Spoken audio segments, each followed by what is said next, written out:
ഇതിന്റെ അർത്ഥം എന്താ? ഇവനെ അവള് വിളിക്കുക വിത്തൗട്ട് ഡയലോഗ് അല്ലേ? അത് തന്നെ.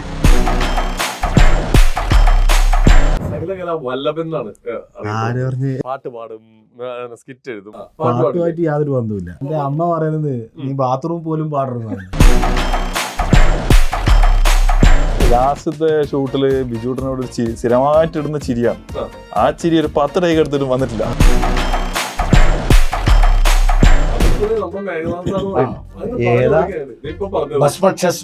അല്ല, ഇത് ഞാനായി ഇവർ പഠിപ്പിച്ചു.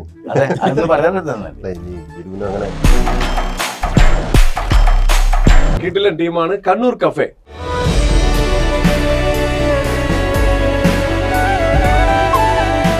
1977 എനിക്കൊരു ട്രൂപ്പ് ഉണ്ടായിരുന്നു, കോഴിക്കോട് ബേസ് ചെയ്തിട്ട് കേസൻരാജ് ഞാനൊക്കെ കൂടെ ഉള്ളത്. ആ കാലഘട്ടത്തിൽ 77 മുതൽ അതിന്റെ പക്ക നോട്ടീസ് എന്റെ എടുക്കുന്നുണ്ട്. ഇപ്പോഴും ഉണ്ട്. അടിച്ചു വെച്ചത് ഏടിയും കൊടുത്തിട്ടില്ല. ആര് എന്ത് പറഞ്ഞാലും അത് നമ്മൾ നല്ലതാണെങ്കിൽ അത് അംഗീകരിക്കും. അത് അഭിപ്രായം ആർക്കും പറയാം, നല്ലതാണോ കൊള്ളൂ അല്ലേ തള്ളൂ. മിക്കവാറും ഞാൻ പറയുന്നതാണ് ഏറ്റെടുക്കല്. ജൂട്ടെല്ലാം പറയുമ്പോ എന്തെങ്കിലും വീട്ടിൽ പറഞ്ഞാൽ പക്ഷെ അവസാനം അതായിരിക്കും എടുക്കുക. വിചാരം എടുക്കൂല നമ്മള്. എല്ലാ വർഷവും നമ്മള് ബോംബെ പ്രോഗ്രാമിന് പോകാറുണ്ട്. നാട്ടിലൊരു സ്ഥലത്ത് കളിച്ചില്ല, കാരണം നമ്മൾ അറിയുമല്ലോ. ഞാൻ നടത്തുന്ന സമയം 1977 ജനിച്ചിട്ട് അമ്മാന്റെ ഇരട്ടി വയസ്സിന്റെ ശശിയാണെന്ന് അർത്ഥം. പക്ഷെ ആ ഇരട്ടി വയസ്സുണ്ടെങ്കിൽ നമ്മൾ ഇപ്പോഴും ഈ കളി കളിക്കുന്നുണ്ട്. നമ്മളെ മുടിയൊന്നും അങ്ങനെ പോയിട്ടില്ല. ഇത് നോക്കിയിട്ട് ഒന്നുമില്ല. അത് ആ കാണുന്ന ആൾക്കാരെ പറയണ്ട ഇവരുടെ തലയിലൊന്നുമില്ലല്ലോ എന്ന്. അതേമാതിരി തന്നെ ഒരു വസ്തുവില്ല. ഞാൻ ജഡ്ജ്മെന്റ് പോയപ്പോൾ ആ പേപ്പറിലുണ്ടായി ഇന്ന് ഇതൊക്കെ വാച്ച് ചെയ്യേണ്ടത്. നമ്മൾ ഇതിനെന്ന് വെച്ചാൽ ഇത് കണ്ടുകൊണ്ടിരിക്കുന്ന നമുക്ക് നമ്മളെ പിൻഭാഗം എപ്പോഴും കവർ ചെയ്യണം. ഈ ജഡ്ജ്മെന്റിന് പോയാൽ എവിടുന്ന് അടിവരുമെന്ന് അറിയില്ല. ഇത് ഒന്നും കഴിഞ്ഞിട്ടായിരിക്കും, അതല്ല കഴിയുന്നതിന് മുമ്പേ ആയിരിക്കും. അതുകൊണ്ട് ഞാൻ പിൻഭാഗം എപ്പോഴും ബി കെയർഫുൾ.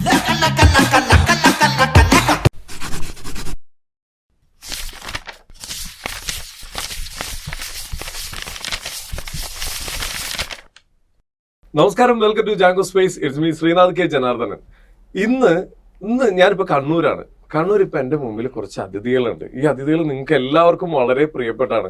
നമ്മുടെ മലബാർ ശൈലിയിൽ നമ്മളെ ഒരുപാട് ചിരിപ്പിക്കുകയും ചിന്തിപ്പിക്കുകയും ചെയ്ത് കിടിലം പെർഫോമൻസ് കാഴ്ചവെച്ച് സോഷ്യൽ മീഡിയയിൽ ഒരുപാട് ആരാധന വാരിക്കൂട്ടിക്കൊണ്ടിരിക്കുന്ന ഒരു കിടിലൻ ടീമാണ് കണ്ണൂർ കഫേ. അപ്പൊ ടീം കണ്ണൂർ കഫേയാണ് നമ്മുടെ കൂടെയുള്ളത്.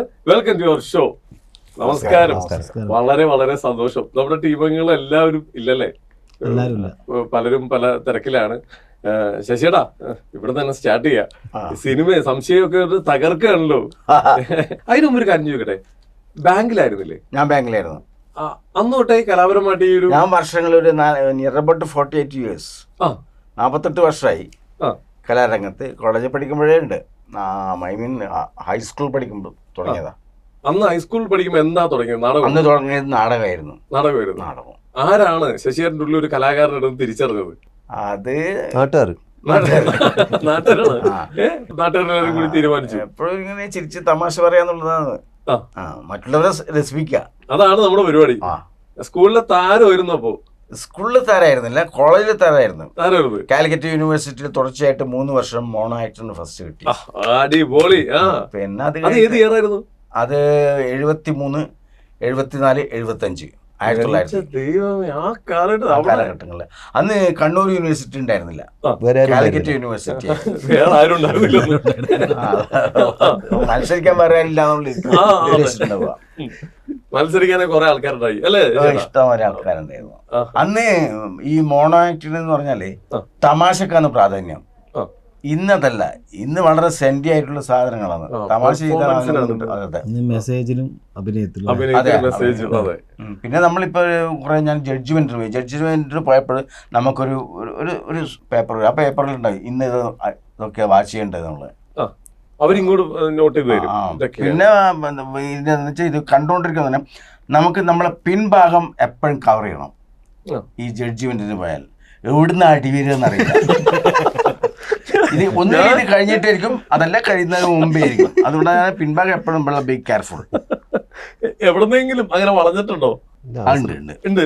വർഷങ്ങൾക്ക് മുമ്പേ കോഴിക്കോട് മെഡിക്കൽ സ്റ്റുഡൻസിന്റെ വാർഷികം, അവരുടെ അതിന് മിമിക്രി മോണാക്ട് മത്സരം, അതിൽ ജഡ്ജായിട്ട് ഞാനും നമ്മുടെ മിമിക്രിയുടെ ആചാര്യനായ KS രാജു, ആ.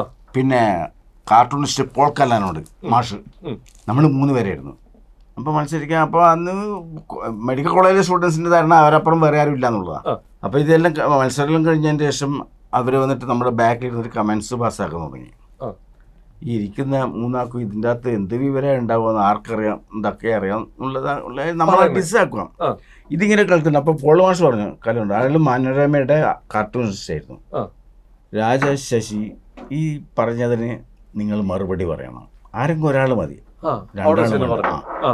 നമുക്കും എന്തെങ്കിലും അറിയാന്നുള്ള കാര്യം. ഉടനെ രാജൻ കയറി, KS രാജ് കയറിയിട്ട് 2-3 ഐറ്റംസ് അങ്ങോട്ട് എടുത്തു.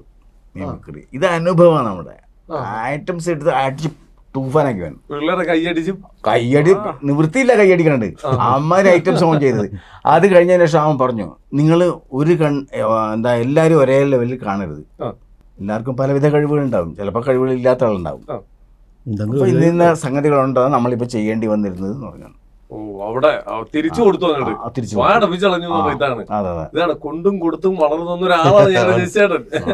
രാമേട്ടാ, മേഘനാഥന്റെ ഫിഗർ ഇട്ടുകൊണ്ട് വന്നിരുന്നു കഴിഞ്ഞാൽ ഞങ്ങള് കണ്ടുപിടിക്കില്ലെന്ന് എല്ലാത്തിലും അല്ലെ മാറി നിന്ന് വീക്ഷിക്കുന്ന ഒരാളാണ് നമ്മുടെ ക്യാമറമാൻ.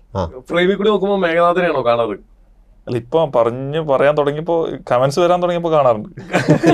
അതിന് മുന്നേ ഇല്ല, ഞാൻ പറഞ്ഞു. അതിന് ശ്രദ്ധിച്ചില്ല. അപ്പൊ ഉള്ളിലൊരു മേഘനാഥൻ ഉറങ്ങിക്കിടപ്പുണ്ട്. നേരത്തെ പറയാണ് സുഹൃത്തുക്കളെ, മേഘനാഥന്റെ ഒരു വേക്കൻസി അവിടെ ഉണ്ട്. ഞാൻ ട്രൈ ചെയ്യുന്നതായിരിക്കും.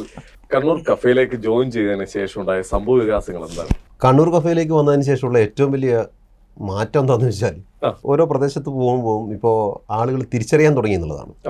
കുറേ കാലമായി ഇവിടെ ജീവിക്കുന്നു. പക്ഷേ ഈ അടുത്ത കാലത്ത് കണ്ണൂർ കഫേയിലൂടെ നമ്മൾ കുറച്ച് റീൽസൊക്കെ ചെയ്യാൻ തുടങ്ങിയതിന് ശേഷം പല ഭാഗത്തുനിന്ന്, ഇപ്പോൾ കഴിഞ്ഞ ദിവസം ശശിയാനോടൊപ്പം ഒരു യാത്ര നടത്തി പോകുന്ന വഴിയിൽ ഒരു ഹോട്ടലിൽ കയറിയിരുന്നപ്പോൾ ഒരു ഫാമിലി അവർ അടുത്ത് വന്നിട്ട് ചോദിക്കുകയാണ്, ഒരു സെൽഫി എടുക്കട്ടെ. അതൊക്കെ ജീവിതത്തിലുണ്ടാകുന്നൊരു സന്തോഷമുള്ള കാര്യമല്ലേ. അപ്പോൾ അതൊക്കെ നന്നായി ആസ്വദിക്കാൻ പറ്റുന്നു എന്നുള്ളതാണ്.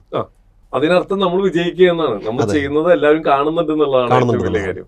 സന്തോഷം തരുന്ന മുഹൂർത്തങ്ങളാണ് അതെല്ലാം, അല്ലേ? വളരെ നമ്മൾ ചെയ്യുന്ന പ്രവൃത്തി ആളുകൾക്ക് എത്തുന്നുണ്ടെന്ന് ഒരു ഉറപ്പ് കിട്ടുന്നത് അവിടെ നിന്നാണ്. തീർച്ചയായും. ശരിക്കും മുമ്പ് ഈ പറഞ്ഞ ഒരു സ്കൂൾ ചരിത്രത്തിൽ ഇതേപോലത്തെ എന്തെങ്കിലും പരിപാടികൾ ഉണ്ടായിരുന്നു?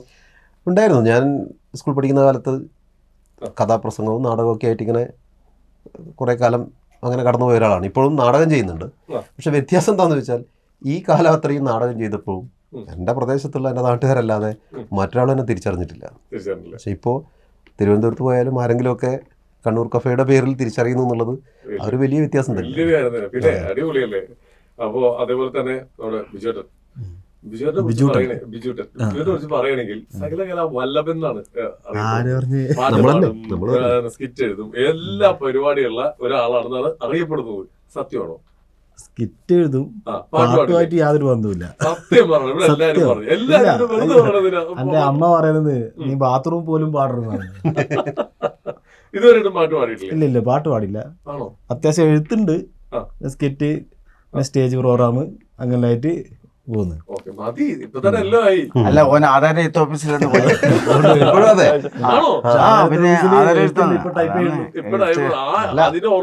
അല്ല, ആദ്യം എഴുത്തുണ്ടെന്ന് പറഞ്ഞപ്പോ കഥ എഴുതാന്ന് വിചാരിച്ചു. ആധാര എഴുത്താന്ന്. അങ്ങനെയാണ് അവിടെ എത്തി.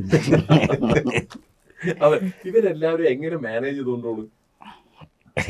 ടീച്ചറോട് ചോദിക്കുന്ന പോലെ വിധി ഞാനല്ല വേറൊരാളും കൂടി തുടങ്ങിപ്പോയില്ലേ? ഏതായാലും അടിപൊളി. ഇതിൽ ആരാണ് ഏറ്റവും കൂടുതൽ ടേക്ക് തെറ്റിക്കുന്ന ആരാണ്? അത് ഡിപ്പെൻസ് ആണ്. ഓരോ ആളെ ഓരോ ദിവസത്തെ ഇതുപോലെ ഇരിക്കും. മിക്കവാറും ശശിയേട്ടനാണ് നറുക്ക് വീഴാറ്.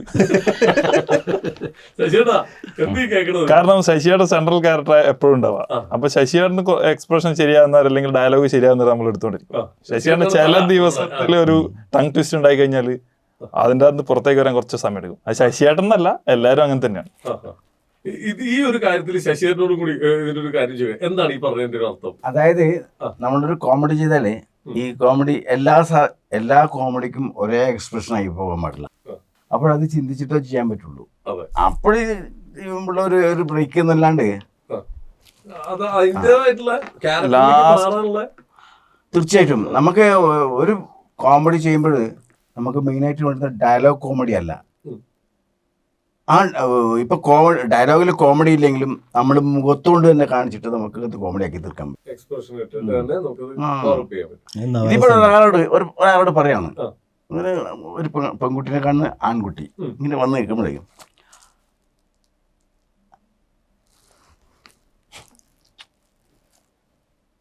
ഇതിന്റെ അർത്ഥം എന്താ, ഇവനെ അവള് വിളിക്ക, അത് വിത്തൗട്ട് ഡയലോഗ് അല്ലേ, അതെ അത് തന്നെ. അപ്പൊ അത് ഏതാ വേണ്ടതെന്നുള്ളത് നമ്മൾ ആലോചിക്കാം. ഞാൻ ആ ടൈമിൽ നമ്മൾ എന്ത് കൊടുക്കണം എന്നുള്ള സാധനം ഇത്രയും മാരകമായിട്ടുള്ള ആലോചന നടക്കുമ്പോഴാണ് ആക്ഷൻ പറഞ്ഞിട്ട് ആലോചിക്കുക. ശശിയേട്ട അപ്പോൾ ഡയലോഗ് വേണ്ടെന്ന് പറയുന്നത്, ഞാൻ ഇങ്ങനെ ആക്ഷൻ കാണിച്ചിട്ട് എല്ലാം ചെയ്തു. തീർച്ചയായിട്ടും ലാസ്റ്റത്തെ ഷൂട്ടില് ബിജുട്ടനോട് ഒരു സ്ഥിരമായിട്ട് ഇടുന്ന ചിരിയാണ്. ആ ചിരി ഒരു 10 ടേക്ക് എടുത്തിട്ട് വന്നിട്ടില്ല. അതേതാണ് ആ ചിരി? അതിപ്പോ ജസ്റ്റ് ഒരു വെള്ളം കുടിച്ചിങ്ങനെ നോക്കി ചിരിക്കേ വേണ്ടു, പക്ഷെ 10 ടേക്ക് ആയിട്ട് അവന് കാണുന്നില്ല. എന്നാ പറയാ അന്നത്തെ ദിവസത്തില് ഓരോ ദിവസം ഓരോ വാക്ക് ഇരിക്കും നമുക്ക്. ചിലത് നമുക്ക് ലൈറ്റ് പോവും, പെട്ടെന്ന് തീർക്കേണ്ട സമയത്ത് ഇങ്ങനെ ചില സാധനങ്ങൾ വന്നു കഴിഞ്ഞാൽ പണിയാവും. അപ്പൊ ഓവർ ടെൻഷൻ ആവും. ഇത് പക്ഷെ നമുക്ക് ടെൻഷൻ ഇല്ല, കാരണം ഇവർക്ക് ദേഷ്യം വന്നിട്ട് ഇതുവരെ കണ്ടിട്ടില്ല. കാരണം ദേഷ്യം വന്നിട്ട് കാര്യമില്ല. അതാണ് നേരത്തെ പറഞ്ഞത്. മറ്റൊന്നെന്ന് വെച്ചാൽ നമ്മുടെ കൂട്ടത്തിലുള്ള ആര് എന്ത് പറഞ്ഞാലും അത് നമ്മൾ നല്ലതാണെങ്കിൽ അത് അംഗീകരിക്കും. ഒരാളും അത് എതിർത്ത് പറയാ, തമ്മിൽ അടിക്കുക, അടിപിടി ഒന്നുമില്ല. ഒക്കെ അതാണ് നമ്മളിപ്പോ 2-2.5 വർഷത്തിനടുത്തല്ലേ, വളരെ ഐക്യതയല്ല പോകുന്നത്. അതാണ് ഇതിന്റെ അഭിപ്രായം. ആർക്കും പറയാ, നല്ലതാണോ കൊള്ളു അല്ലെ തള്ളു. അതിപ്പോ ആര് അങ്ങോട്ട് പറഞ്ഞാലും അങ്ങോട്ട് പറഞ്ഞാലും മിക്കവാറും ഞാൻ പറയുന്നതാണ് ഏറ്റെടുക്കല്. ഇവര് ബിജുട്ടെല്ലാം പറയുമ്പോ എന്തെങ്കിലും വിട്ടിട്ട് പറഞ്ഞാല് പക്ഷെ അവസാനം അതായിരിക്കും എടുക്കുക. വിചാരം എടുക്കൂല നമ്മള്. നല്ലതാണെങ്കിൽ കൊള്ളു എന്നെല്ലാം പറയുന്നുണ്ട്. ഇതെല്ലാം തെറ്റിദ്ധരിക്കപ്പെടും. കൃത്യമായിട്ട് പറയാം. തള്ളേണ്ട തള്ളേണ്ട ആളും കൊള്ളേണ്ട ആളുകൾ കൊള്ളും എടുക്കും. ഒരു ഒറ്റ ഞാൻ പറയാം, ഭസ്മ ചെസ് മപ്സി ഒന്ന് പറഞ്ഞാൽ മതി. ഞാൻ അന്ന് ക്ലാസ്സിൽ പോയില്ല, ഇത് എടുക്കുമ്പോൾ ഞാൻ ക്ലാസ്സിൽ പോയില്ല. ഭസ്മ ചെസ് മപ്സി അത് പറയട്ടെ. ഭസ്മ ചെസ് മപ്സി അല്ല, ഇത് ഞാനായി ഇവർ പഠിപ്പിച്ചു. അതെ, അതൊന്ന് പറയാൻ ഇനി ഗുരുവിന് അങ്ങനെ അങ്ങനെ ഡയലോഗുകളൊക്കെ ഇപ്പൊ നമുക്കൊരു അഭിപ്രായ സ്വാതന്ത്ര്യമാണ് നമ്മുടെ ഈ ഗ്രൂപ്പിലെ ഏറ്റവും വലുത്. തീർച്ചയായും നമുക്ക് എന്ത് സജഷൻ അങ്ങോട്ടും ഇങ്ങോട്ടും പറയാവുന്നതും, ഇപ്പൊ നേരത്തെ പറഞ്ഞല്ലോ എടുക്കണ്ടാണെങ്കിൽ എടുക്കും, ആവശ്യമില്ലാത്താണെങ്കിൽ അങ്ങ് വിടും. പക്ഷെ പറയാനുള്ള ഒരു സ്വാതന്ത്ര്യം നമുക്കുണ്ട്. അതാണ് ശരിക്കും പറഞ്ഞ ഈ ഒരു ടീം വർക്ക് ഇത്രയും നാളായിട്ട് ഇത്ര നല്ല രീതിയിൽ ഇത് പോകാനുള്ള കാരണം. നമ്മുടെ കൂട്ടത്തിലെ ഏറ്റവും പ്രായമുള്ള ആള് ശശിയേട്ടനാണ്, പക്ഷെ കൂട്ടത്തിൽ ഏറ്റവും ചെറുപ്പം ശശിയേട്ടനാണ്. ശശിയേട്ടാ പ്രായമുള്ള ആളുകൾ ശശിയുടെ മുഖം ഇവര് ഇവിടെ പറയാൻ കാരണം ഷൂട്ടിംഗ് കണ്ടു പറയുമ്പോൾ തുള്ളി വരും. ഈ പ്രായം ഒന്നും നോക്കൂല, അവരാൾ തന്നെ ഇറങ്ങിക്കോളും. നിങ്ങളൊക്കെ നല്ല വൃത്തിയാക്കി വെച്ച് നല്ല ചിട്ടയാണ്.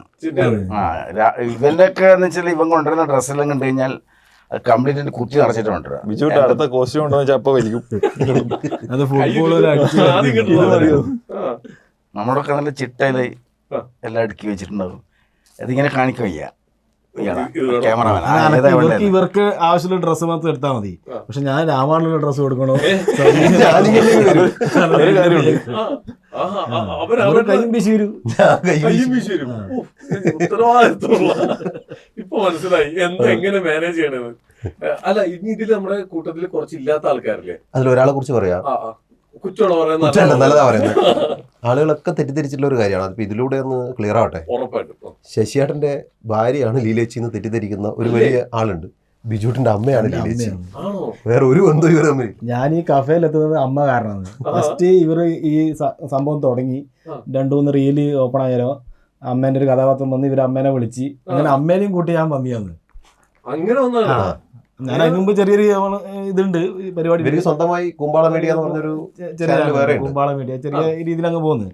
അപ്പൊ അത് കണ്ടിട്ട് അമ്മേനെ വിളിച്ച് അമ്മേനെയും കൊണ്ടുവന്ന് പിറ്റേ ദിവസം എന്നോട് നീ ഒന്ന് ചെയ്യുന്ന പറഞ്ഞ് അങ്ങനെ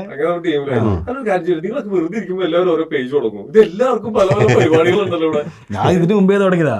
കൊറോണ തുടങ്ങിയതാ. എല്ലാവരും വീട്ടിലിരിക്കുമ്പോ നമുക്ക് തലയില് ഐഡിയ വന്നു. കൊറോണ ടൈമിൽ എന്തായിരുന്നു പരിപാടി? എനിക്കൊരു മിമിക്രി ട്രൂപ്പ് ഉണ്ട്, ചാപ്ലിൻസ് ഇന്ത്യ എന്ന് പറഞ്ഞിട്ട്. വർഷങ്ങളായി. ആ സമയത്ത് നമ്മൾ ചെയ്തത് ഫസ്റ്റ് നമ്മളാണ് ഇറക്കുന്നത്.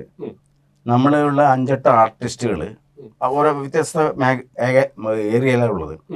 ഒരു തീം എടുത്തിട്ട് അതിൻ്റെ അകത്ത് ഒരാളൊരു അവിടുന്ന് ഓൻ്റെ ഭാഗം അവൻ്റെ വീട്ടിൽ നിന്ന് ഷൂട്ട് ചെയ്യും, ഞാൻ എൻ്റെ ഭാഗം എൻ്റെ വീട്ടിൽ നിന്ന് ഷൂട്ട് ചെയ്യും. അങ്ങനെ അതൊക്കെ കൂടിയിട്ട് നമ്മൾ വാട്സപ്പ് ചെയ്ത് കൊടുക്കും. നമ്മുടെ കൂടെയുള്ള ഒരാൾക്ക് നൗഫൽ റഹ്മാൻ എന്ന് പറഞ്ഞ ഒരാൾക്ക്, അയാൾ അവിടെ നിന്ന് എഡിറ്റ് ചെയ്തിട്ട് മ്യൂസിക്കൊക്കെ ചേർത്തിട്ട് ചെയ്യും. കാര്യത്തിൽ ചില കളികളിൽ ഓൺലൈനിലായിട്ട് അത് നല്ല വിജയമായിരുന്നു. ഈ കൊറോണ സമയത്തുള്ള നമ്മുടെ വീട്ടിൻ്റെ അകത്ത് ഒറ്റപ്പെട്ടിട്ടുള്ള ആ ജീവിതം. ഞാനിപ്പോൾ സംസാരിക്കുന്നതും നിങ്ങൾ സംസാരിക്കുന്നതും, നിങ്ങൾ വേറെ സ്ഥലത്താണ് കോഴിക്കോട് നിന്നിരിക്കും, ഞാൻ മട്ടന്നൂരിൽ നിന്നാണ് സംസാരിക്കുന്നത്. പക്ഷേ ഇത് കാണുമ്പോഴും നമ്മൾ ഒറ്റ ഒരു വീട്ടിൽ നിന്ന് സംസാരിക്കുന്ന മാതിരി. അത് മറ്റേ ഇവരൊക്കെ ഇറക്കിയിരുന്നു. പിന്നെ അതിനുശേഷം മമ്മൂട്ടി, മോഹൻലാൽ, മറ്റുള്ളവരൊക്കെ നമ്മളെ ഫസ്റ്റ് നമ്മളെ ഇറക്കിയത് ഇപ്പോഴും ഉണ്ട്. ഇതിന്റെ ഇത് നമ്മളടുത്തുണ്ട്. പക്ഷെ നമുക്കതിന് പേരില്ല. ഇതൊക്കെ ഉള്ളത് വലിയ മഹാമാരി ചെയ്ത അതാണല്ലോ പേരുണ്ടാവുക. നിങ്ങൾ ചെയ്ത് ശരിയായിട്ടാന്ന് പേരില്ല അത്. പിന്നെ മറ്റൊന്ന് എനിക്ക് പറയാനുള്ളത്, ഞാൻ വർഷം 1977 എനിക്കൊരു ട്രൂപ്പ് ഉണ്ടായിരുന്നു കോഴിക്കോട് ബേസ് ചെയ്തിട്ട്, കേസൻരാജ് ഞാനൊക്കെ കൂടി ഉള്ളത്. 6 എന്നാണ് അതിൻ്റെ പേര്. നമ്മുടെ 6 ആൾക്കാർ. Means gentleman. നമ്മൾ 6 പേര്. അതിൻ്റെ അകത്ത് ഒരാൾ ഒരു മ്യൂസിഷ്യനാണ്. ഒരുപാട് വേദികളിൽ ചെയ്തു. ആ കാലഘട്ടത്തിൽ 77 മുതൽ അതിന്റെ പക്ക നോട്ടീസ് എൻ്റെ എടുക്കുന്നുണ്ട്. ഇപ്പോഴും ഉണ്ട്. അടിച്ചു വെച്ചത് എവിടെയും കൊടുത്തിട്ടില്ല. അത് ആ നോട്ടീസ് ഞാൻ പറയാം 1977 മുതൽ. അപ്പോൾ ഞാൻ പറയുന്നത് കേരളത്തിൽ ആദ്യമായിട്ട് മിമിക്സ് പെരേഡ് നടത്തുന്നത് നമ്മളാണ്. കോഴിക്കോടുള്ള കേസിൻ്റെ അത് നമ്മളും അടങ്ങുന്ന 6 എന്നുള്ള ടീമാണ്. അത് ആര് വേണ്ടിക്കലും ഞാൻ അത് അതിൻ്റെ നോട്ടീസ് കാണിച്ചു കൊടുക്കും. പിന്നെ എല്ലാ വർഷവും നമ്മൾ ബോംബെ പ്രോഗ്രാമിന് പോകാറുണ്ട്. നാട്ടിലൊരു സ്ഥലത്ത് കളിച്ചില്ല, കാരണം നമ്മളറിയുമല്ലോ അന്ന് ഇവൻ ജനിച്ചിട്ടില്ല. ഞാൻ നടത്തുന്ന സമയം 1977 ഇവൻ ജനിച്ചിട്ടില്ല. 28 ഇരട്ടി വയസ്സിന്റെ ശശിയാണെന്ന് അർത്ഥം. പക്ഷെ ആ ഇരട്ടി വയസ്സുണ്ടെങ്കിൽ നമ്മൾ ഇപ്പോഴും ഈ കളി കളിക്കുന്നുണ്ട്. നമ്മളെ മുടിയൊന്നും അങ്ങനെ പോയിട്ടില്ല. ഇത് നോക്കിയിട്ട് ഒന്നുമില്ല. അത് ആ കാണുന്ന ആൾക്കാരെ പറയാനുണ്ട് ഇവരുടെ തലയിലൊന്നുമില്ലല്ലോ എന്ന്. അതേമാതിരി തന്നെ ഒരു വസ്തുവില്ല, വിവരവും കുറവാണ്. അത് ഞാൻ തന്നെ വില കുറഞ്ഞ് ചെയ്താൽ വെച്ചാൽ അത് വാങ്ങും. അങ്ങനെയൊന്നും വാങ്ങല്ലേ. അല്ല, ഞാൻ പറഞ്ഞ സത്യമാണ്. ശശിയേട്ടൻ മനസ്സിൽ എപ്പോഴും ചെറുപ്പം സൂക്ഷിക്കുന്ന ഒരാളാണ്. ഞാൻ ഇപ്പോഴും സംസാരിക്കുന്നത് എന്നാക്കളും പ്രായം കുറഞ്ഞ ആൾക്കാരുടെ കൂടെയാണ്. അത് ഏറ്റവും കൂടുതൽ അവരുടെ അത്രയല്ലേ വരുള്ളൂ, ആ വിവരമല്ലേ വരുള്ളൂ. ഒരാളില്ല നാട്ടില്. അതുകൊണ്ടാണ് പറഞ്ഞോട്ടെ, കുട്ടികളല്ലേ, അത് ഞാൻ വിട്ടേക്കോ. അല്ല, അതിലൊരു കാര്യം എന്താണെന്ന് വെച്ചാൽ നമ്മൾ ഇതുപോലെ തന്നെ നമ്മുടെ സമൂഹത്തിൽ നന്നായി ഇടപഴകുന്നവരാണ്. അപ്പൊ അവിടുന്നൊക്കെ വീണ് കിട്ടുന്ന ചെറിയ ചെറിയ ത്രെഡുകൾ നമ്മൾ ഇരുന്ന് ചർച്ച ചെയ്യും. അപ്പൊ അതില് വെറുതെ നേരത്തെ നമ്മളൊരു കാര്യത്തിൽ കൃത്യമായ ഒരു ധാരണ ഉണ്ടായിരുന്നു. ആളുകളെ എന്തെങ്കിലും കാണിച്ച് അങ്ങനെ നമുക്ക് റീച്ച് കൂട്ടുക എന്നുള്ളതല്ല. ആരെങ്കിലും കുറെ പെൺകുട്ടികളൊക്കെ സംഘടിപ്പിച്ച് അവരെ അങ്ങനെ ഒരു വൾഗറായി ചെയ്യുന്ന ഒരു പരിപാടി നമ്മൾ ആദ്യമേ തീരുമാനിച്ചാണ്. അങ്ങനെ ഒന്നും നമുക്ക് വേണ്ട. ഡയലോഗ്സ് ഉണ്ടാവില്ല, അതൊക്കെ ഒഴിവാക്കിക്കൊണ്ട് എന്നാൽ എന്തെങ്കിലുമൊക്കെ സമൂഹത്തിൽ നടക്കുന്ന കാര്യങ്ങളെ പറഞ്ഞ് ഒരു ബോധവൽക്കരണം കൂടി, ചില കാര്യങ്ങൾ നമ്മൾ കഫയിൽ അത് നിങ്ങൾ പ്രത്യേകം ശ്രദ്ധിച്ചിട്ടുണ്ടാവും. അങ്ങനെയുള്ള കുറച്ച് കാര്യങ്ങൾ കൂടി ഉൾപ്പെടുത്തിക്കൊണ്ട് കുറച്ച് കാര്യങ്ങൾ നമ്മൾ ചർച്ച ചെയ്യും. നേരത്തെ ബിജുട്ടൻ പറഞ്ഞ പോലെ എല്ലാവരും കൂടി പല കാര്യങ്ങളും ചർച്ച ചെയ്യും. അതിൽ നമുക്ക് സ്വീകാര്യമായത് ഏതാണോ അതെടുക്കും.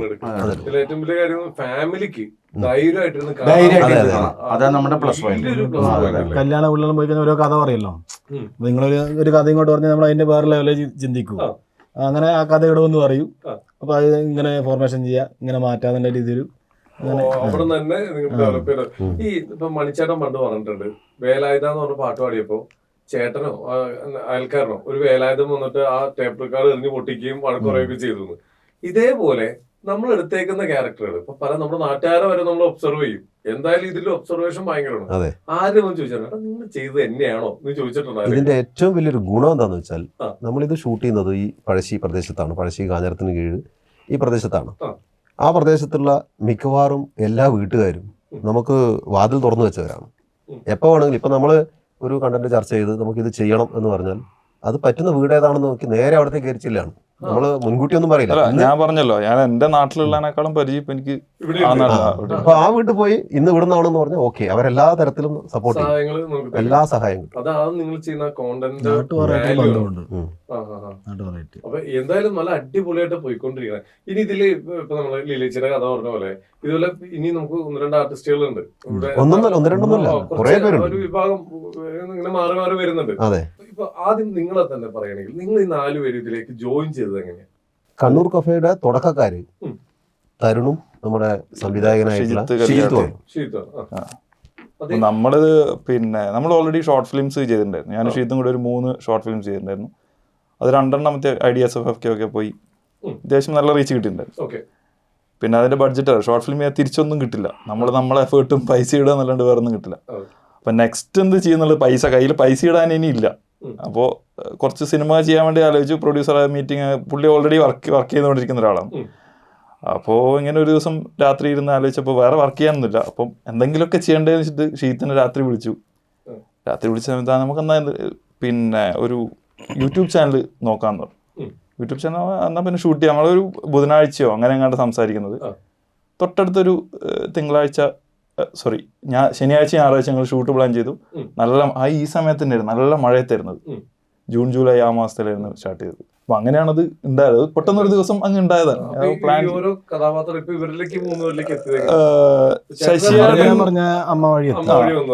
ശശിയേട്ടൻ ആദ്യമേ ഉണ്ടായിരുന്നു. നമ്മളൊക്കെ അമ്മ വഴി വന്നത്, അമ്മ വഴി വന്നത്, അല്ലാണ്ട് ബിജൂട്ടൻ മാത്രമല്ലല്ലോ.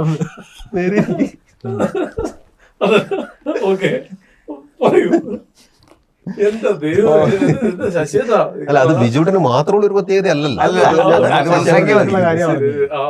ഫസ്റ്റ് എപ്പിസോഡ് ഷൂട്ട് ചെയ്യുന്ന സമയത്ത് പിന്നെ സതീഷ് വേലാറമ്പ് എന്ന് പറഞ്ഞൊരു ആർട്ടിസ്റ്റ് ഉണ്ട്.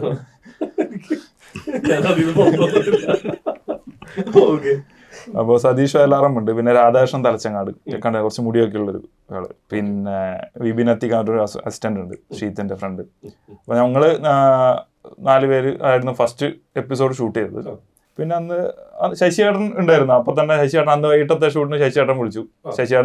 അപ്പൊ ആദ്യത്തെ ദിവസം ആൾക്കാരെ ശശിയേട്ടൻ ആ ഷോർട്ട് ഫിലിം ചെയ്തപ്പോ നമ്മളവിടെ ഉണ്ടായിരുന്നു ശശിയേട്ടൻ. പിന്നെ രാമേട്ടൻ അതുപോലെ തന്നെ ഫസ്റ്റ് ഉടുമ്പ് എന്ന് പറയുന്ന ഷോർട്ട് ഫിലിം ചെയ്തപ്പോൾ രാമേട്ടനായിട്ട് അത് അഭിനയിച്ചിട്ടുണ്ടായിരുന്നു. അപ്പൊ നമ്മളെ സർക്കിളിലുള്ള ആൾക്കാർ തന്നെയായിരുന്നു. വളരെ സിമ്പിൾ അല്ലേ? അല്ല, പിന്നെ വേറൊരു പ്രത്യേകത എന്താന്ന് പറയാ, നമ്മള് ഈ 2-3 ആളിലേക്ക് ഒതുക്കി നിർത്താതെ കണ്ടുമടുക്കണ്ടല്ലോ. അപ്പൊ വ്യത്യസ്തരായ ആളുകളെ നമ്മളിങ്ങനെ ഇതിന്റെ ഭാഗമാക്കിക്കൊണ്ടിരിക്കുന്നു. അതെ അതെ. അവസരങ്ങളും കൂടി എല്ലാവർക്കും അവസരങ്ങൾ നമ്മൾ കൊടുക്കണം. അതുപോലെയാണ് നമ്മളെ ഈ റേഡിയോ മലബാർ ഇവിടെയുള്ള 2 സ്റ്റാഫ്, രാജശ്രീയും അശ്വിനിയും നമ്മളെ കഫേയുടെ ഭാഗമാണ്.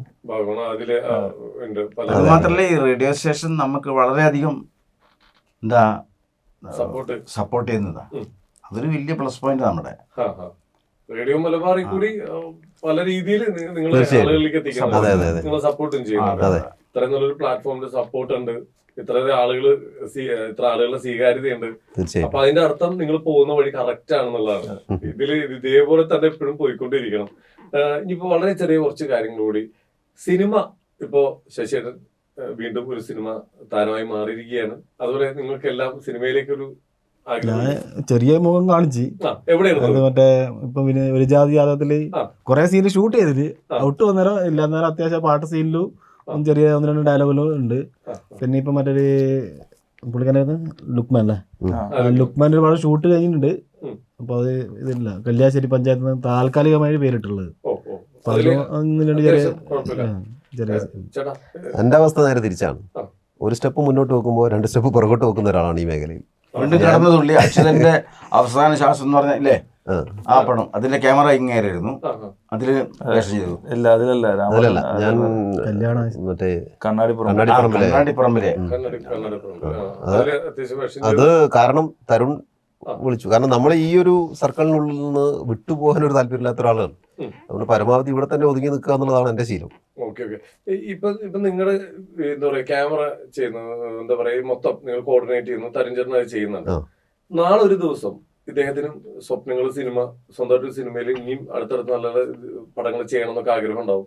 അങ്ങനെ ഒരു സിനിമ കിട്ടിക്കഴിഞ്ഞാൽ എന്തായിരിക്കും അടുത്ത സ്റ്റെപ്പ്? എന്താ ഇവിടെ ചെയ്യാൻ പോകുന്നത്? കണ്ണൂർ കഫേ തുറന്നു കൊണ്ടുവരണം. കഫേയുടെ കാര്യങ്ങളിൽ എന്താണ് തീരുമാനം? ആക്ച്വലി അതൊരു ചോദ്യം തന്നെയാണ് ഇങ്ങനെയാന്നുള്ളത്.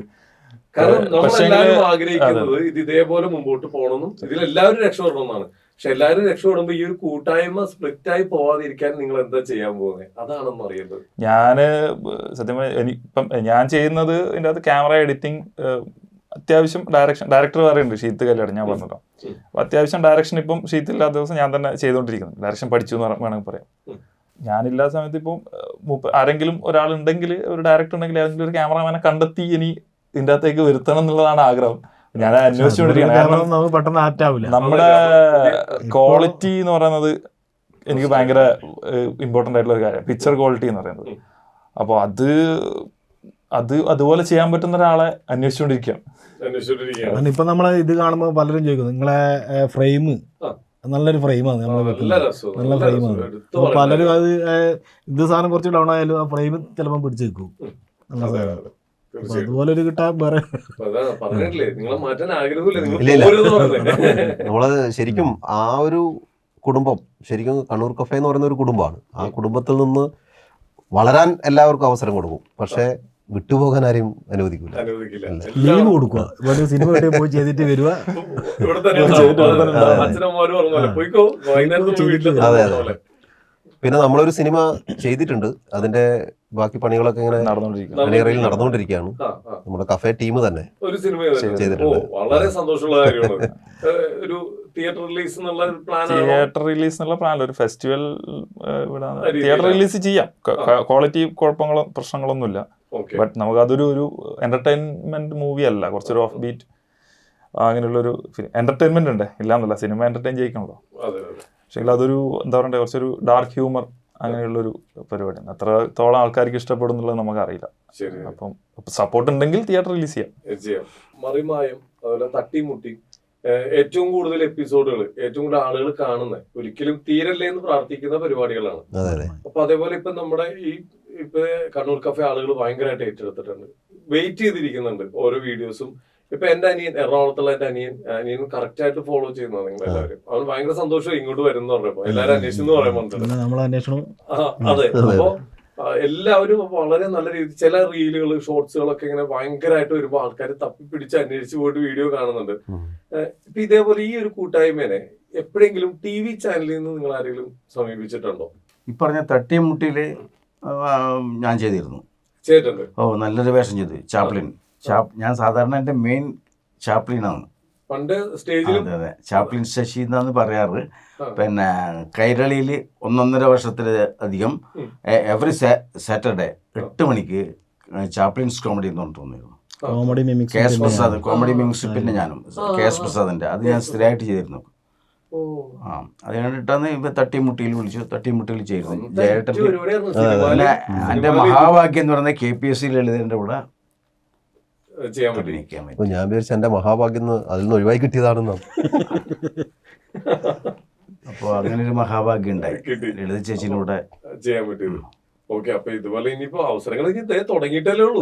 ഈ കണ്ണൂർ കഫേയുടെ പേരിൽ മാത്രം ഞാനിപ്പോ 6ഓളം പടങ്ങൾ ചെയ്തു. ഏതൊക്കെയായിരുന്നു ആ സിനിമകൾ? ഒന്ന് സംശയം. അത് സംശയം വർഷങ്ങൾക്ക് ശേഷം. വള. പിന്നെ മരിച്ച വീട്ടിലെ 3 പേർ. ഇപ്പോഴ് വാഹിദ് പറഞ്ഞ അങ്ങേരുടെ പടമാണ്. ഇപ്പോഴതിന് പേരിട്ടിട്ടില്ല. ഇപ്പൊ കോഴിക്കോട് നിന്ന് വന്ന് ചെയ്ത്. അങ്ങനെ കുറച്ച് പടങ്ങൾ. അത് ഓൺലി കാരണം എന്താ വെച്ചാൽ കണ്ണൂർ കഫേയിലുള്ള വർക്ക് കണ്ടിട്ട് വിളിച്ചത്. കോണ്ടാക്ട് ഉണ്ട്. ഇപ്പൊ ഓഗസ്റ്റിൽ വേറൊരു വർക്ക് തുടങ്ങുന്നുണ്ട്. അതും വാഹിദിന്റെ. എങ്ങനെയെങ്കിലും ഇത് തടയണം അല്ലേ? അല്ലെങ്കിൽ ആള് കയ്യിൽ നിന്ന് പോവാൻ സാധ്യത. അതിനുള്ള ഗൂഢാലോചന നടന്നുകൊണ്ടിരിക്കുന്നുണ്ട്. അത് നമ്മുടെ നാട്ടിന്റെ ഒരു പ്രത്യേകതയാണ്. ഒരാൾ നന്നാകുമ്പോ, കാരണം ഒരാൾ പിടിച്ച് അതിന്റെ വേറെ നെഗറ്റീവായിട്ട് പറഞ്ഞു. അതായത് ഇങ്ങനെ പിടിച്ചു വലിക്കുമ്പോൾ നമ്മൾ അങ്ങോട്ടേക്ക് ഉഷാറിൽ പോകുള്ളൂ.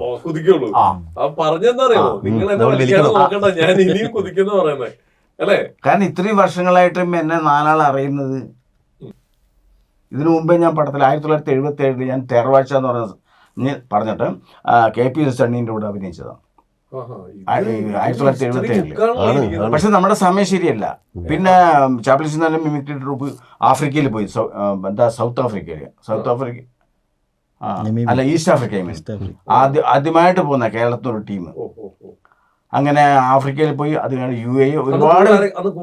അന്ന് സലീം അഹമ്മദ് ഒക്കെ ഉണ്ട്, TR റസാഖ് മരിച്ചുപോയ സുപ്രസിദ്ധ തിരക്കഥാകൃത്ത് TR റസാഖും ഞാനൊക്കെ ഒന്നിച്ച് മിമിക്രി ചെയ്ത ആൾക്കാരാണ്. ഇത് വലിയൊരു കാര്യമാണോ, കേരളത്തിലെ ആദ്യത്തെ മിമിക്സ് പെരേഡ് ടീം ഇവിടെ നമ്മുടെ ടീമാന്ന് പറഞ്ഞ വലിയൊരു കാര്യം തന്നെയല്ലേ. ശശിയേട്ടൻ അറിയപ്പെടുന്ന അങ്ങനെ തന്നെയാ. ശശിയേട്ടൻ അടിയിൽ പണ്ട് ചാപ്ലിൻ, അതായത് കമന്റ് വരുന്നത് ഇത് നമ്മൾ പണ്ട് ചാപ്ലിൻ ചെയ്ത ആളല്ലേ എന്ന് ചോദിച്ചിട്ട് ആണ് കമന്റ് വരുന്നത്. അപ്പൊ അവര് അത്രയും മനസ്സിൽ ഉണ്ട് ഈ ചാപ്ലിൻ എന്നുള്ള ക്യാരക്ടർ. അതാ പറഞ്ഞ അന്ന് സിനിമയിലെ ജഗബോഗ, പിന്നെ കോമഡി മ്യൂസിക്, പിന്നെ ഞാനും ഇതൊക്കെ മറ്റേ എന്താ പറയാ സോഷ്യൽ മറ്റേ TV ചാനലിൽ ഇങ്ങനെ വാഴ കാലം വരുന്നത്. അന്ന് അതിൽ മെയിൻ പ്രോഗ്രാം ചെയ്യുന്നത് വലിയ കാര്യം തന്നെയല്ലേ. നമ്മളതല്ലേ ശശിയേട്ടനെ ഇങ്ങനെ ചേർത്ത് വിട്ടില്ല. പക്ഷെ എന്നിരുന്നാലും ഈ കണ്ണൂർ കഫേ വന്നതിന് ശേഷമാണ് കേരളത്തിൽ ഇപ്പോൾ എവിടെ പോയാലും നിങ്ങൾ എവിടെയോ കണ്ടിട്ടുണ്ടല്ലോ എന്ന് പറയും. ആ ഒരു സംശയം, ഞങ്ങൾക്കൊരു സംശയം. പിന്നെ ഇത് എന്നാ പരിപാടി, അല്ല ഇയാൾ എന്നെ ഉപദ്രവിക്കാനാണോ, ഇങ്ങനെയൊരു സംശയം ഉത്താരം നോക്കുക. പിന്നെ യേശുദാസ് അതിനിടക്ക് പറയാനുള്ളത്, യേശുദാസ് ഞാനും ഒരേ സ്ഥലത്ത് ഒന്നിച്ചിട്ടുണ്ടായിരുന്നു ഒരേ വേദിയിൽ. യേശുദാസ് സ്റ്റേജിലും ഞാൻ ഓഡിയൻസിലും.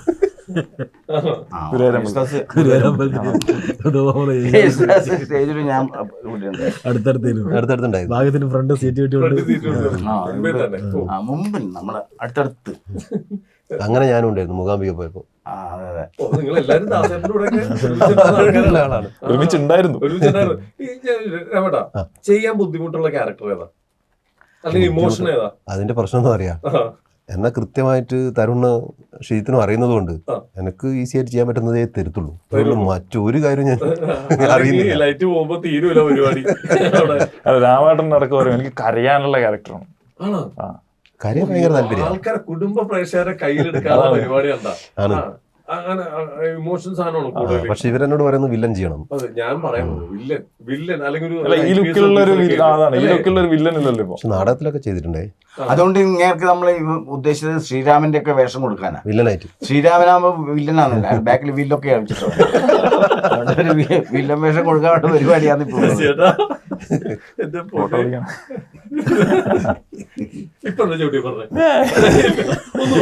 നമ്മളിങ്ങനെ സംഭവം അറിയാ, നമ്മൾ ഇതുപോലത്തെ എന്തെങ്കിലും പറയുമ്പോ ചോദിക്കും ഓട്ടോ വിളിക്കണം, പോയിക്കൂടെ ചങ്ങയ്യെ വീട്ടിലേക്ക്. അതിൽ ഞാൻ നേരത്തെ ഞങ്ങളോട് വർത്താനം പറയുമ്പോ സാധാരണ റോഡ് ഒരു ഓട്ടോയുടെ ശബ്ദം കേൾക്കുന്നു. അപ്പൊ സിനിമ മാസ് ഡയലോഗ് ശശിയേട്ടൻ വരുന്നുണ്ട്. അപ്പൊ ഞാൻ ആളാരാന്ന് കണ്ടിട്ടില്ല. ശശിയേട്ടൻ ഡെയിലി, ശശിയേട്ടന് സ്വന്തമായിട്ട് ഓട്ടോ ഇല്ലാത്ത ഒരാള്. ഞാൻ വെച്ചത് എങ്ങനെയാണ് കറക്റ്റ് ആയിട്ട് ആ ഓട്ടോയുടെ സൗണ്ട് കേട്ടപ്പോൾ ശശിയേട്ടൻ വെച്ചപ്പോ ഈ വഴി കൂടി വേറെ ആരും പിന്നെ ആരും വരാറാണ്. ഇതിന്റെ അപ്പുറത്തേക്ക് വീടില്ലേ. അതുപോലെ ചേട്ടൻ ബിജുവേട്ടന് എന്താണ് ചെയ്യാൻ ബുദ്ധിമുട്ടുള്ള ക്യാരക്ടർ അല്ലെങ്കിൽ ചെയ്യാൻ ഇഷ്ടമുള്ള ഒരു കഥാപാത്രം ഏതാണ്? എനിക്കിപ്പോ കഫയിൽ കിട്ടുന്ന അധികം പക്ഷെ പൊട്ടത്തരായിരിക്കും. അത് ശശിയേട്ടനോട് വേണം. അതെന്താ പൊട്ടത്തരം മാത്രം ഇദ്ദേഹത്തിന് കൊടുക്കുന്നത്? അതായത് ശരീരപ്രകൃതിക്ക് അനുസരിച്ച ക്യാരക്ടർ കൊടുക്കാനുള്ളതാണ്. ആണോ? അത് കൊടുക്കാന്നുള്ളതാണ്. നമുക്കൊന്നും ആ ടൈപ്പ് തരില്ല. ഇല്ല, കാരണം അയാളെ മുഖം കണ്ടാൽ അറിയാം ഒരു മൊയന്താന്ന്. അപ്പൊ പിന്നെ അങ്ങനത്തെ ഒരു ക്യാരക്ടർ കൊടുക്കുക, അത് ഉഷാറാക്കും, അത് വളരെ ഗംഭീരാക്കും. കാരണം ഈ മോയന്തിന്റെ ക്യാരക്ടർ ഈ മന്ദമുദ്ദീന്റെ ഒക്കെ കൊടുത്തു കഴിഞ്ഞാൽ അതിഗംഭീരമാക്കും, തകർക്കും. ആവശ്യമില്ല. ചേട്ടൻ എന്തെങ്കിലും ചെയ്യണമെന്ന് ആഗ്രഹമുള്ള ഒരു ക്യാരക്ടറാണ്? അങ്ങനെ അത്യാഗ്രഹം നടക്കില്ല, പരമാവധി ചെയ്യണമെന്നുണ്ട്. എന്ത് കിട്ടിയാലും ചെയ്യും. പക്ഷെ ഒരു പ്രത്യേകതയുണ്ട്. നേരത്തെ പറഞ്ഞല്ലോ അമ്മേന്റെ കൂടെ വന്നതാണ്, അവിടെ വന്ന് ഇരിക്കും എന്നൊക്കെ പറഞ്ഞു. ഇപ്പൊ എന്താ സ്ഥിതി എന്ന് വെച്ചാല് നമ്മളിപ്പോൾ ഒരു എന്തെങ്കിലും ഒന്ന് ചെയ്യണം തീരുമാനിച്ച് ഇപ്പോൾ ഇതിൽ ശശിയേട്ടനും രാമനും ഇനി മറ്റേതെങ്കിലും ഒരാളെ പേരൊക്കെ പറഞ്ഞ് ഇങ്ങനെ റെഡി ആയിരിക്കും. അപ്പോൾ ഇങ്ങനെ സൈഡിൽ ഇരുന്നിട്ടുണ്ടാവും ബിജുട്ടൻ. കുറച്ചതിൻ്റെ വല്ല ചോദിക്കും, ഈ സൈഡിൽ ഞാനിരിക്കുന്നതുകൊണ്ട് കുഴപ്പമൊന്നുമില്ലല്ലോ ഇത് ഫ്രെയിമിൽ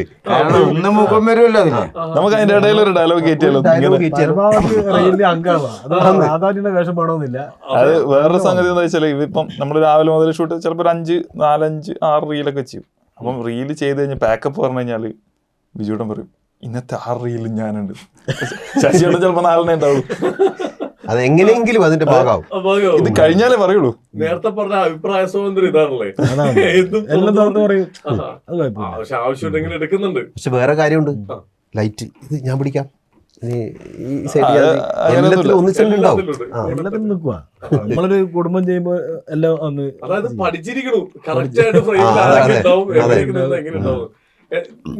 മറ്റേ എപ്പോഴെങ്കിലും റീലില് നല്ല വൈറലാവുന്ന റീലില്ലേ അതൊക്കെ വരുമ്പോ എനിക്ക് അതിലും കൂടി ഒന്ന് ഭാഗമായ കൊള്ളായിരുന്നു അങ്ങനെയൊക്കെ തോന്നാറില്ലേ? തോന്നലുണ്ട്. ഇപ്പൊ നമ്മൾ കഴിഞ്ഞ ദിവസം വൈറലായ അമ്മയും രാമാണ്ണും സതീശനും ചെയ്ത ഇത് ഞാൻ കൊണ്ടുവന്നൊരു കണ്ടന്റ് ആയിരുന്നു. അത് ശരിക്കും ഞാൻ അതിൽ സ്ഥാപിച്ചിട്ട് ഞാനും അമ്മയും എന്നുള്ളത് അതിൽ വേണ്ട വെച്ചിട്ട് ഞാൻ പറഞ്ഞു രാമാട്ടം കളി ചെയ്യുന്നു. പക്ഷെ വൈറലായ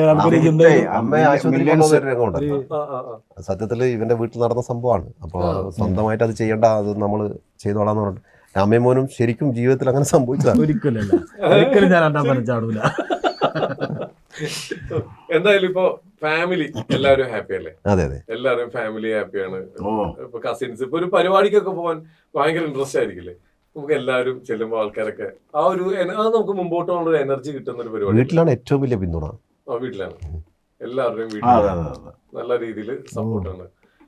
പല ആളുകളും ഫേസ് ചെയ്യുന്നൊരു കാര്യം അതാണ്, സ്വന്തം വീട്ടിൽ കിട്ടാത്തൊരു സപ്പോർട്ട്. വീട്ടിൽ മാത്രമല്ല, ഇതെന്റെ നാടാണ്. ഈ നാട്ടിലാണ് ഞാൻ നേരത്തെ പറഞ്ഞല്ലോ, ഏത് വീട്ടിലും കയറി ചെല്ലാം, നമുക്ക് എന്ത് വേണമെങ്കിലും അവിടെ ചെയ്യാവുന്ന ഒരു അത്രയും വലിയൊരു സപ്പോർട്ട് നമുക്ക് നാട്ടിലും കിട്ടുന്നു. വലിയൊരു അനുഗ്രഹം. എന്റെ വേറൊരു കാര്യം പറയാനുള്ളത്, ഇതിനൊക്കെ പുറമെ ഞാൻ വെറും ഇത് മാത്രമായിട്ട് നടക്കലല്ല, ഞാനൊരു ബാങ്കിലും മാനേജറായിട്ട് റിട്ടയർ ചെയ്ത ഒരാളും കൂടിയാണ്. കഴിഞ്ഞ സീസൺ അണ്ടി വർക്കാൻ പോയി, ഫുൾ ടൈം തിരക്കായിരുന്നു. മട്ടന്നൂർ കോഓപ്പറേറ്റീവ് റൂറൽ ബാങ്കിൽ മാനേജറായിട്ട് അവിടുന്നാണ് റിട്ടയർ ചെയ്തത്. പിന്നെ എനിക്ക് 3 മക്കളാണ്, 2 പെൺകുട്ടികളും ഒരാൺകുട്ടിയും. ഒരു മകൾ UK യിലുള്ളത്, ഒരാൾ ഇവിടെ നാട്ടിൽ തന്നെ ബാലുശ്ശേരി. മകൻ TCS എഞ്ചിനീയറാണ് ബോംബെയിൽ. ഇതെല്ലാം ബാക്ക് സൈഡിലുണ്ട്. ഇപ്പൊ എന്തോ കുട്ടിയുടെ സൂട്ട് ഇറങ്ങാലോ, ഇത്രയും സപ്പോർട്ട് ഉണ്ടോ? ഷൂട്ടില്ല ചോദിച്ചു വിളിക്കുന്നത് ശശിയേട്ടനാണ് വിളിക്കുക. ഇന്നൊന്നും ഇല്ലേ ചോദിക്കും. ചിന്തിക്കണ്ടല്ലോ. അല്ല, ഇതിന്റെ പേരിൽ തന്നെ നമ്മൾ എത്ര പ്രാവശ്യം വിളിച്ചു എന്നറിയാം? ഇതൊരു 5-6 പ്രാവശ്യം നമ്മൾ സംസാരിച്ചു ഇന്നലെ ഇന്നുമായിട്ട്. ഷീത്ത് വിളിച്ചു. ഇനി ഞാനൊരു കാര്യം ചോദിക്കട്ടെ, ഇനി നമ്മുടെ കണ്ണൂർ കഫേ ടീം നമ്മളിപ്പോ കാണുന്നത്, സോഷ്യൽ മീഡിയ കൂടി കാണുന്നത് നമ്മുടെ ഈ ഒരു പ്രോഗ്രാമായിട്ടാണ്. ഇവിടെ നിങ്ങൾക്ക് 4 പേർക്കും കൂടി ഒരു പാട്ട് പാടാൻ പറ്റും? ഇത് വൈൻഡപ്പിലേക്ക് പോകുമ്പോ ശശിയേട്ടൻ റെഡിയാണ്. ശശിയേട്ടൻ അല്ല, അങ്ങനെയല്ല, ഈ വൈൻഡപ്പിലേക്ക് പോകാൻ നിങ്ങൾ ഉദ്ദേശിച്ചല്ലോ, എന്നാ വൈൻഡപ്പ് ചെയ്തൂടെ? നമ്മൾ പാടിയിട്ട് വൈൻഡപ്പ് ചെയ്യാന്ന് പറയുമ്പോൾ ഇതെന്താ പറയുക, ഇതുവരെ കാണാത്തൊരു പരിപാടിയാണ്. അപ്പൊ അതൊന്നും കാണിക്കാന്ന് വിചാരിച്ചതാ. അല്ല, നമ്മളും കണ്ടിട്ടില്ല ശശിയേട്ടൻ പാട്ട് പാടുന്നത്. ശശിയേട്ടൻ പറഞ്ഞു ആരും കണ്ടിട്ടില്ല. ആരും പാട്ട് പാടുന്ന ശശിയേട്ടൻ പാട്ട് പാടുന്ന റീൽ ഉണ്ടായിരുന്നു. ആണോ? അത് ഏത് പാട്ട് വേണ്ടിക്കും പാടാം.